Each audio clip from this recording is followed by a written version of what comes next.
it. What's up, Hot D fans? To be honest, I couldn't even watch the scene. When I saw Vagar outside, I knew something wasn't going to be quite right. I went on ahead and I fast forwarded through that scene No, and you kept it did? moving. I really did.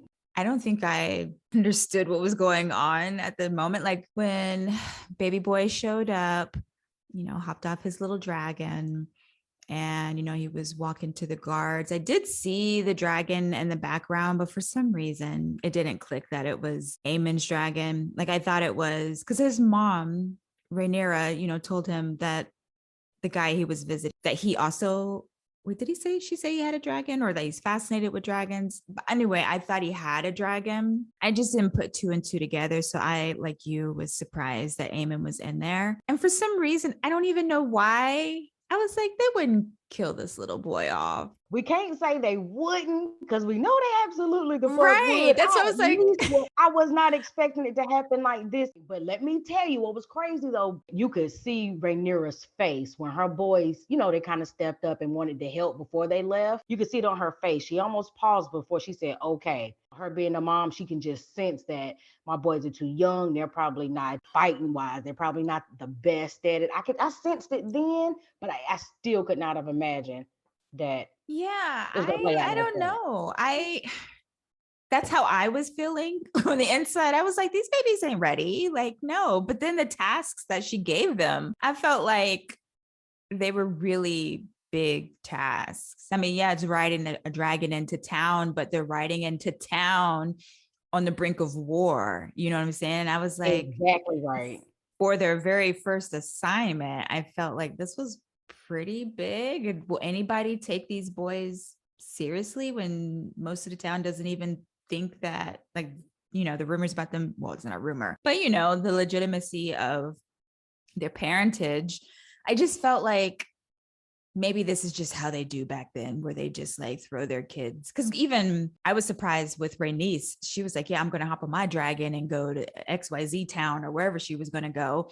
I was like, dang, even grandma's doing, a lot of stuff in preparation for this war. But I don't even know why I thought Game of Thrones or, House of the Dragon wouldn't kill that little boy off when that's totally something they would do. You could sense that Rhaenyra tried to kind of throw in a buffer there by saying, and when you go, make sure that you make it known that you're not coming as a warrior. You're not coming to fight. I don't even think, well, to her point, that wouldn't have even happened if Aemond wasn't there. So it's not like she was wrong, even though he was still an ass to him, but he wouldn't have hurt her son, and he didn't. I'm talking about the prince or whoever, not prince, but whoever the guy of the house was. What I'm saying is he would have been hot, but Aemond was there first. I feel like if Aemond never showed up, like there would, because he didn't even have an offer. If Lucerys showed up with his offer,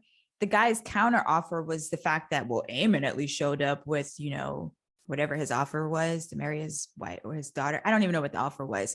So I feel like if he didn't even have a counter offer or know what Alicent's team was willing to offer him, and Lucerys was the only one that showed up, I don't think that he would have been as hot.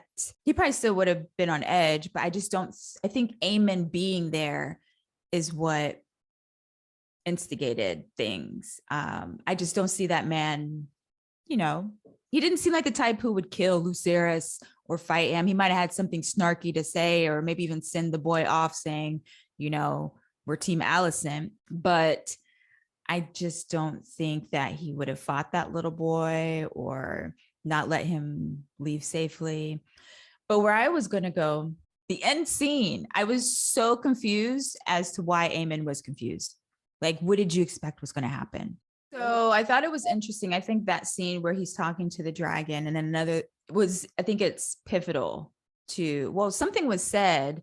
I don't know if it was Daemon. No, it was Rhaenyra actually, when Daemon was like, slinging his dick around like he's in charge. But Rhaenyra had to remind Daemon when he mentioned, we're the ones with dragons. She was like, yeah, but our dragons have never fought in a war before. Fast forward to Lucerys, I don't know if this is something he does every time he hops on a dragon. It seems like it's tradition because what's his name had the same conversation with his dragon, Aemond, the part that you fast forward through. It seems like even though they've been paired with a dragon, they do have to like remind the dragon to listen to them. And that's what he was saying to his dragon, like, make sure you listen to me, serve me, because maybe they get distracted or something and do their own thing. And so that's what he said to his dragon. And he hops in his dragon. He's on his way home. And then all of you see Vhagar. That is a damn big dragon. I don't know if it's big or if Lucerys's dragon is just puny. But no, it's the biggest dragon. If I'm not mistaken. Is it bigger than the one that Daemon was singing to? Because I could tell it was big, but I don't know how big. Did you see that scene? I did see that scene, but what I'm saying is Vhagar is either the biggest dragon out of all of them or the biggest one after Valerian, the one whose head is, over that altar with all the damn candles. But it is the biggest dragon. Okay, so I was wondering if maybe the one that Daemon was singing to was also, he looks like he could be pretty big too, but comparing Aemond's dragon to Lucerys's dragon looks like a little baby dragon. It's quick and can make turns different or faster than Aemond's dragon. And that's what happened. Basically, while he's riding home, Aemond shows up on his big ass dragon. And it was like a high-speed car race, basically, but dragons. And he's just chasing Lucerys down. It's tense, Quandra. Like, it's tense, but I kept telling myself, this little boy won't die. At some point, I don't know. Actually, he did, because I did go back and look at it. So I think Lucerys's dragon's name is Arax or something. Arax ends up not listening to Lucerys and decides he wants to attack the big dragon. And so he flies towards the big dragon and blows fire. And the dragon's face kind of burns him a little, but that makes Aemond's dragon very upset. I know y'all can't see my eyes, but they are wide as fuck. So then it looks like Lucerys wins and he's on his way home. The dragon like flies up above the storm that they were flying through. And they're just like have this 5 seconds of, it's like being in the eye of a storm. The sun's out. They're just like safe. And I just feel like this ain't safe. Something's going to happen. And sure enough, oh my gosh, it's not even how you could even imagine. You're sitting there with Lucerys and his dragon, and all of a sudden the other dragon comes and bites the little dragon in half, like his neck, his head falling one direction and the body's flying another direction. They're way too high. There's no way Lucerys would have survived being up in the cosmos like that and falling wherever he fell. Yeah, that little throat choke, whatever I had that was positive for Daemon, it left at that point. But I also understand without his ass, you probably don't stand a chance. So isn't that like a mind? That's such a mind fuck that this story puts us through, and the roller coaster of emotions we have about Daemon, because on one end, like you, he's like who you want on your side. If we about to go to war, if we about to throw down, we need Daemon on our side. And so he's useful in that way, but it's like he doesn't know how to turn it off. And he's still a product of, I'll say patriarchy more than misogyny, because misogyny is like a hatred for women. And I don't think that he hates women, but he's definitely a product of patriarchy where he just can't help himself speaking over a woman, right? And I mean, granted, he collected himself after she put her foot down a couple of times, but at the same time, I think he's just going through emotions that he's probably not used to. Like, you could tell he cared about his brother, right? Like, he was sad that his brother died. He was convinced that like Alicent and them killed him. And then on top of that, I think he feels some kind of way about his wife's crown being stolen, or the throne being stolen under her. She did get a crown. And then just, I think the losing the baby in the beginning, there was a moment where he just like was walking out by the beach. He had to just, I thought that was interesting. Like he was having his moment, mourning his child by himself. He's interesting. He's a necessary evil to keep around right now. So I Mhm. absolutely get it. But let me tell you, well, first of all, before I proceed, in that same scene when Damon mentioned it, he was kind of comparing what Alicent has in terms of resources, fighting power. And he Mhm. says, and he's listing theirs, and he goes, and we've got Maylee's, and that's Rhaenys's dragon. He goes, and we have Maylee's. The look on her face, like, how you just gonna say you got my dragon? That look. Absolutely remember her face. You know, it was also interesting to see. I just about died every single time the camera panned to Rhaenys because I swear she has a perpetual smirk on her face every time they show her.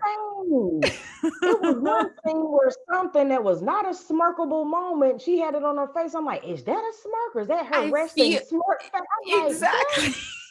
That's how I feel. I was trying to figure out. I think this is her face because even the last episode, I was like, why is she smirking? This is not a smirking situation. Like when she was being round up in the Colosseum and she's watching like the throne or the crown go on "Oh." Aegon's head and she's like smirking. I'm like, girl, why are you smirking? Is there something I don't know? So at some point, Damon ends up doing like a resource slash dragon roll call. The Greens, that's Alicent and them, they have 3 adult dragons. They've got Sunfire, which is Aegon's dragon, Vagar, Aemond's dragon, and Dreamfire, Helena's dragon.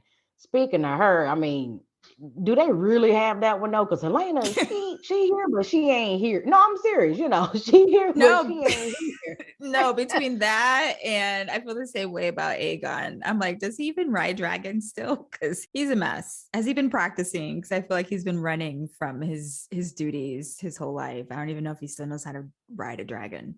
Girl, yeah, a hot mess. And if I ain't mistaken, no one else can ride your dragon, and definitely not while you're alive. So I'm like, okay, I don't even know why they counting Helena's dragon, child. Her and that damn dragon probably They're gonna somewhere mess kicking around and babies fly off. off right. Like, okay, but I ain't gonna keep going on. But anywho, so Team Black, they've got Cyrax, Rhaenyra's dragon, Caraxes, Daemon's dragon, Meleys, Rhaenys's dragon, and then you add to that the 3 dragons belonging to Rhaenyra's They don't and have Arax Laenor. anymore. That one's gone. That one That one's died. true. He just died. Then you've got Vermax, which is Jace's dragon. Tyrax's is written by young Joffrey or young Joff, but whatever. Then you got Moon Dancer, which is Baela's dragon. And I love the fact that then Sea Smoke was once written by Laenor. So my point is I Wait, love the fact that I just had a I was just question saying that. about Joffrey. Isn't he like 7? Is he gonna you talking about Oh, the I don't young know. well, he's not the youngest, but he's of the 3 brown head kids that Rhaenyra originally had. He's the youngest of those. And then she's got 2 blonde hair babies with Daemon. But I don't know, isn't he kind of young? Can someone ride his dragon? Well, I was just listing them in terms of resources Oh, because got it, got it, Damon got it. has them, but that's my point. That's why I'm like, I don't know if all of these will be valid resources Rideable. for that Mhm. reason, right? But for that reason, because again, you can't once your dragon is claimed, I don't think the dragon won't even let anyone else on them. Yeah, you're right. So, Because remember Aegon, when he was trying to, mhm. not Aegon, Aemon was trying to steal Lenora's dragon. Was that the dragon? That the one that he Laena's has now? dragon, yeah, that her Yeah, daughter's born, and and he just claimed. yeah. I mean, that's a point. Even the baby So, dragons that Damon was talking about that haven't hatched yet, like y'all about to go to right, war tomorrow. We don't have right, like time to who be goes? waiting for them. Yeah, so it's something, but I was just so glad to see, and you could see it on Rhaenyra's face too. She a bit of relief when people were stepping up. Rhaenys and Corlys offered their support in terms of Oh, they shipping needed fleets. that. So they've got a girl. What?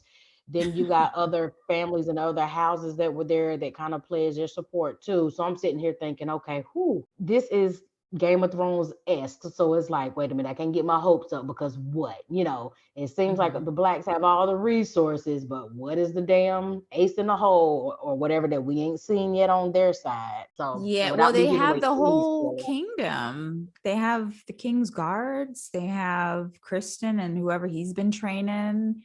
They don't have the dragons, but I feel like they have the manpower, and they're trying to still collect houses, or basically almost forcing them. Well, not like Daemon. Daemon was telling them to swear to serve Rhaena or be burned by a dragon. But I mean, at the end of the day, they reside in the place that they need to go. Like, they've been living there, they've been building allegiances there. I already like got the people thinking that boy is king.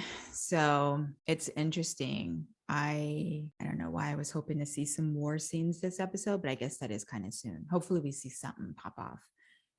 Oh, You absolutely. gotta Because after you go a year and a half, almost 2 years, you better open up with some damn dragon fire, which I'm sure they'll get to. They'll really look out for us. I'm almost sure. Then we get to the Long Bridge scene where what's his name, Otto Hightower, and then Rhaenyra flies in. I must just say in the nick of time on her dragon. Is it me?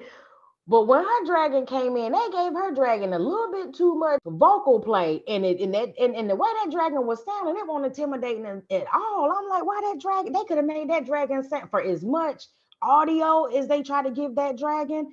Mhm. Go back and listen to it again. I was just like, now are they trying to sound intimidating? This dragon sound like it's on his last breath. I'm just like, why they got her dragon sounding like that? But anyway, so she gets off her dragon when she pretty much faces Hightower. And is that the scene where he hands her the thing from his daughter, from Allison? The What little was it? piece Just of like a paper? story from their book that she used to read from? I didn't know what it Yeah, said. almost. Yeah, something pretty much just like paying homage to the relationship they had, and probably something to warm Rhaenyra's heart a little bit. Fuck this shit, right? No, bitch, no. F that. It's Yeah. time to go to war and do what we need to do. It reminded me of Rhaenys. Part of her her smirking was, I think, that she was impressed at what it's like for a woman to lead versus the men. I think she even made a comment to her husband Corlys about how all the men are bloodthirsty and ready to go to war, and Rhaenyra is level-headed and is like, I'm not going to throw my people into war without knowing, where their allegiance stands. Like, she's very strategic and level-headed, and you could tell that Daemon sees, I think he even says something to the point about, it being a weakness and comparing it to his brother. And I just think that for Rhaenys, it was just eye-opening for her and how different leadership looks along gender lines. And because of that, I think she was able to convince Corlys, that this isn't the time to step down like he wanted to do. Now, one thing that did surprise me, considering Corliss's relentless stance pretty much on show of force and wanting to preserve legacy and names, by way of L's being heir, which isn't completely related. But at any rate, what surprised me though was when Rhaenys informs him that his brother Vaemond was dead, obviously killed by Daemon. You would have thought that news would have caused Corlys just to spiral into anger, but it didn't. He even tells Rhaenys, you know what? He always did have some type of heedless ambition. He even looks at her and says, "You're right about a number of things." And we very seldom see that from the men, to your point, the women in these scenes. So I thought that was something that should be at least highlighted there. So we do see that he understands now where Rhaenys is coming from. And she did kind of explain to him that Rhaenyra is the only thing, like you alluded to, the only thing really holding this whole thing together, because she is trying to find more or less I don't want to say a peaceful way to go about it, but she's trying her best to not take the most hectic way through it. But hell, it is the throne is hers. She was named heir. So, but I'm glad to see Corlys is okay. We're definitely going to need his Yeah. resources and his power. Oh yeah. Especially since baby boy, not that he would have been equal to Corlys, but we lost him. Rest in peace, Lucerys. But to your point, it is interesting that, not all men, right? But it took the man almost dying to listen to a woman. Yeah. And under a system of patriarchy, I honestly, like you, I thought that it was just going to cause an internal conflict. I was like, don't tell him Daemon chopped his brother's head off. Just don't tell him that part. And of course she was like, yeah, and Daemon took his head off. And I was like, oh no, Corlys is never going to forgive. And it actually, you know, like you, I was like, he didn't respond the way that I thought he was going to respond to that news. He just resorted to, you know, my brother was always, you know, hard-headed. Yeah, that was my favorite scene. The part where Corlys said that he was going to side with Rhaenyra and said what his navy can do. And I was like, Rhaenyra, this is why you might actually win, because that navy is nothing to play with. I have one question before we go. Do you think Lenore is gone forever? Or do you see him coming back? Oh, I absolutely see him coming back, but the question is when and what's going to bring him back. But I absolutely Well, see I him think the coming war back. would bring him back, but I'm wondering, like, if he came back, what kind of ripple effect? Like, his parents would obviously be happy, but then, like, what the hell happened? I wonder why Rhaenyra, like, what do you think is the reason Rhaenyra can't tell them now, at any rate, that he's really not dead? Why can't she say so now? Because remember, Corlys, before he pledged his allegiance, he may have still been in bed. I don't think he was in, they weren't in that scene, the battle strategy scene when he said whatever he said, but you know, he went like, they killed our son. So he still doesn't know, and obviously neither does Rhaenys. So, but why do you think now Rhaenyra just can't just say he's really not dead? Well, I feel like right now she can. Well, maybe not. Well, I don't think there's anything that's stopping her. I do see why she couldn't say it previously, because her and Daemon have to get married and, you know, solidify their union and everything. But I feel like this would be, well, I don't know, maybe it's dropping news like that on the parents, you know, might unravel the loyalty. You know, I could see it being, it's probably not top of mind, but I just feel like I want him to come back with whatever resources he has. You know, he can have a bald head still, whatever works. But I mean, other than his dragon, well, he's got some fighting skills too. So Yeah, he's a never good mind. fighter, and his little boyfriends are Mhm. always good fighters too. So he would definitely be a resource. I don't know why I want him to return. Probably just because I know he's out there somewhere, and it would just be nice for him to come back into the story. But I don't know what kind of ripple effect that would have for the parents. Like, if would they understand, because they already knew that their son was gay. So that wouldn't be a surprise. But like, I feel like this would be a great time to, like, I feel like empathy would be there. They would be like, oh wait, you know, my son But is. then it may be a situation where they might not even have to, because they've already pledged their, Rhaenyra doesn't have to say anything. Like, she doesn't even have to use it as a bargaining chip because they've already pledged their resources. But that is it, everybody, for season one. But that is not it for us, because we do still have a host of other topics that the Black Progressive covers in the areas of politics, pop culture, and fan tech. So yeah, like the channel, like the video, and subscribe. As it relates to this specifically, we'll see you all in a year and a half.